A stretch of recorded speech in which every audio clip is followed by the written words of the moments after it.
Mes contradicteurs, cher auditoire, bonsoir. J'ai ouï dire que certains veulent faire le procès du Code civil, le remettre en cause. En somme, savoir si on peut lui faire confiance.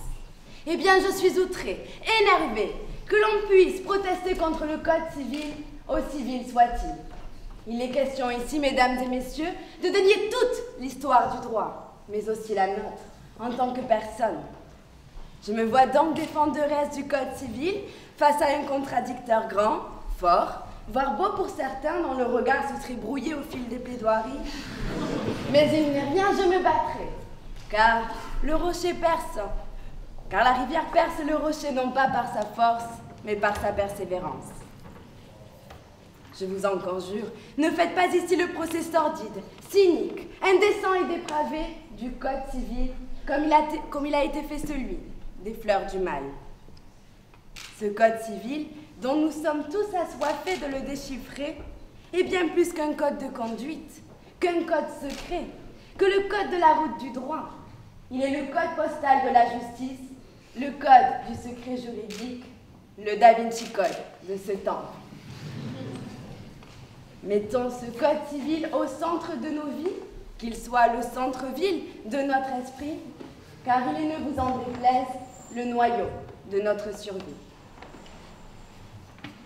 Le droit est de l'art et le Code civil poème, tandis que la Cour de cassation applique de façon réussie la figure de style de l'anaphore à travers ses infinis attendus que le Code civil est un recueil de poèmes construit d'un empire de strophes. Baudelaire disait « Parce que la forme est contraignante, l'idée jaillit plus intense ». C'est le cas du Code civil qui, par son écriture, rend les obligations débordantes de poésie et les droits exubérants de tendresse. D'une couverture rouge, des pages blanches noircies, Stendhal, après le rouge et le noir, écrit « La Chartreuse de Parme ». Et il lisait tous les matins 3 pages du Code civil pour en prendre le temps, disait-il à son ami Balzac. Le Code civil a survécu aux méandres du temps. Là où les constitutions ont été au nombre de 15, si l'on s'aligne sur le Conseil constitutionnel, le Code civil, lui, a réussi à demeurer. Modifié, amélioré, parfois même révolutionné, certes, il subsiste. Car, comme le disait Blaise Pascal, la vérité subsiste éternellement. Chers contradicteurs, révoltez-vous. Il est bien trop sage de soutenir que nous ne devons pas faire confiance aux choses viles. Vous êtes trop sages.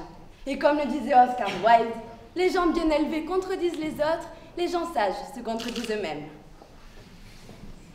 Vous n'êtes pas sans savoir que 4 rédacteurs sont à l'instar du Code civil. Car oui, mesdames et messieurs, le Code civil a 4 papas.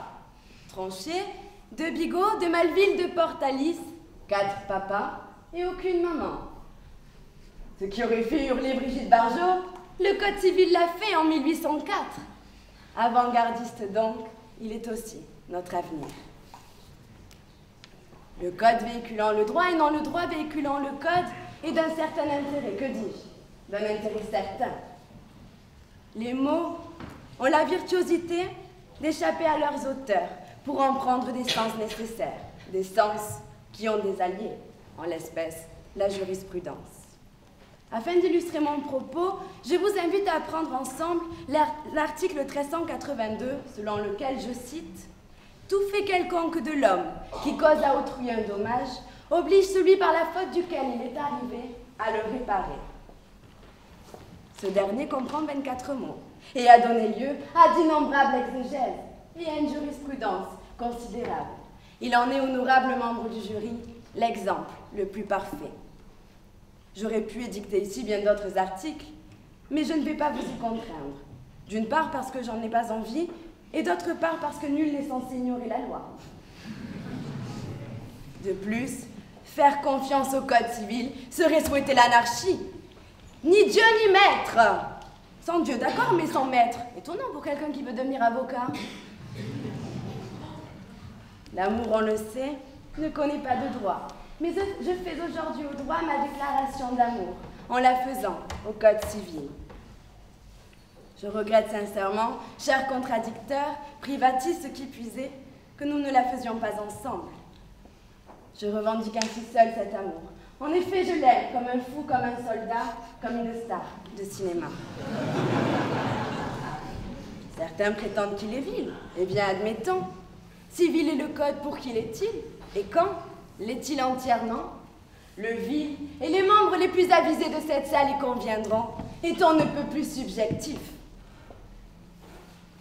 En effet, une même personne, qu'elle soit jeune ou âgée, mineur ou majeur, juriste ou non, créancier ou débiteur, ressentira une vileté, un mépris dans ce code, et ce, à des endroits distincts.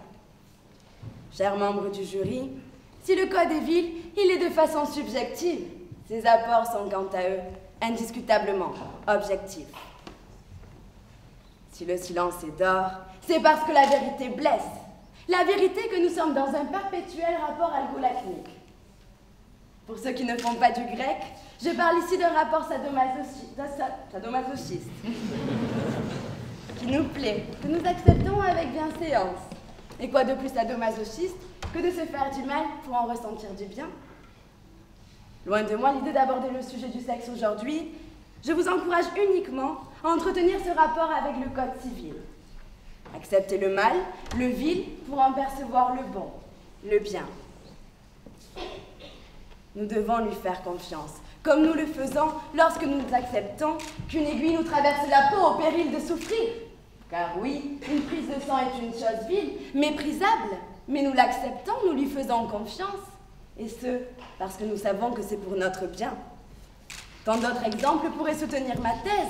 Les impôts, payer son loyer, les coloscopies, les épinards, ou encore les affreux commentaires d'arrêt. Ainsi, chers contradicteurs, ne soyez pas une mauviette. Laissez-moi vous faire mal, et vous me remercierez du bien procuré quand vous aurez compris. Car oui, je sens que l'idée chemine et ne va pas tarder à percuter. De plus, comment pourrez-vous blâmer le Code civil sur quelques articles, alors que tous les autres sont à n'en pas douter l'équilibre ou la symétrie de l'œuvre? La part blâmable ne peut être conçue que dans un tout. Et je doute fortement, chers contradicteurs, que vous ayez pris connaissance de tout, le Code civil. Mais quelle est votre volonté, je vous le demande? Brûler la confiance que nous avons pour le Code civil? Oh, Buchet, les codes civils, se dit sûrement mon contradicteur. Que nenni, je me fais ici l'avocate du droit. On aurait tort de sacrifier les codes civils sur l'autel de la défiance. Honorables membres du jury, je désapprouve la volonté de mon contradicteur de faire l'éloge d'un code incivil, c'est-à-dire manquant de civilité, de politesse. Si incivilité il y a, la seule part incivile de ce code, c'est Napoléon. En effet, il n'avait rien d'incivil, il était lui militaire. Mais nous ne sommes pas ici pour juger Napoléon, bien qu'il s'agirait d'un bon aparté.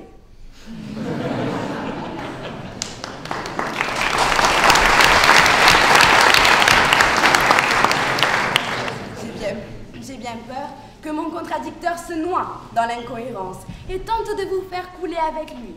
Mais je vous demande que pour l'instant, cette confidence reste entre vous et moi. Entre vous et moi.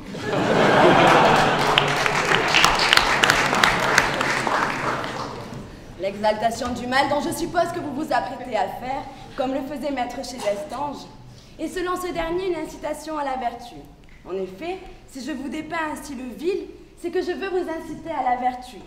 Or, mon cher contradicteur, je considère que ce n'est pas comme cela que vous allez convaincre le jury, ni l'auditoire, ni moi, ni vous, ni Collot.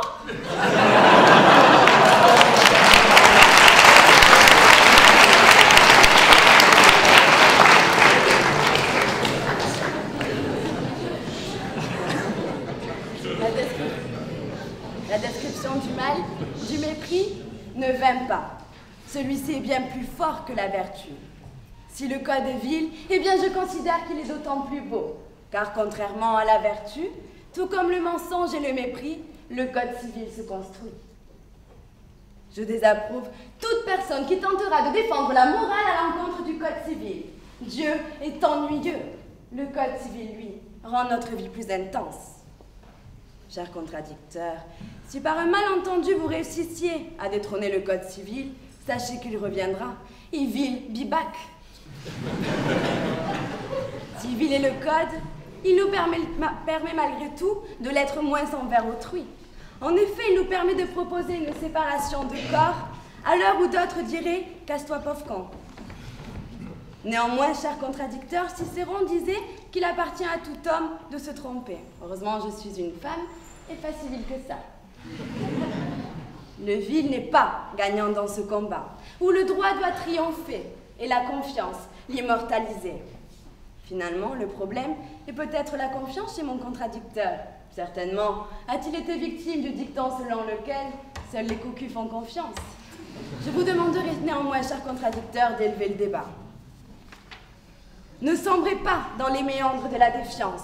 Faites au contraire jaillir en vous toute la confiance qui soit et accordez-la au code civil. Faites confiance au code civil, les yeux fermés, d'une confiance aveugle. Dès lors, à la question de savoir si l'on peut faire confiance à un code civil, je réponds par cette impérieuse sentence digne des plus grands orateurs de la Grèce antique, oui. Oui, nous pouvons faire confiance à ce code qui fait violence à l'ignorance, à qui vous faites à tort défiance, ce qui est une imprudence. Vous l'aurez compris, il est ma préférence à moi. À présent, je vais laisser avec plaisir mon contradicteur prendre la relève de mes propos, tout simplement parce que l'effet de contraste va certainement me valoriser.